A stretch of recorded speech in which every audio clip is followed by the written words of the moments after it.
Үндэргийн анх бол энэ одоо институцийг буюу одоо шашны томоохон байгууллагыг бол анх үүсгэж байгуулад тэгээ энэ нь бол яг үхээр дараагийн үеийн одоо энэ богдоод энэ улам хөгжүүлснээр яг үхээр энэ ерөөсөө Монголын одоо энэ бурхны шашны одоо хөгжил Монголын сүмхийдийн үлгэр загварсан.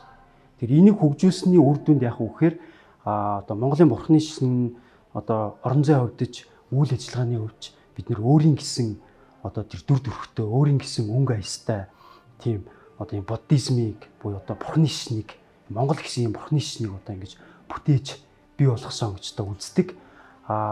Мөн үүнээс гадна яг үхээр 17-оос 20-р зууны үед одоо энэ Монголын одоо энэ одоо бурхны шашинд энэ Жавсан дамбын институт бол ерөөсөн гол энэ амин сүнс нь болж исэн. Тэгэхээр Монголын бусад бүх сүмхийдийн энэ үйл ажиллагаа тэр дигж аяг тэр орон зайн бүтэц засаг саргааны бүтэц гэдэг ч юм уу те энэ бүх зүйлд маш том нөлөө үзүүлж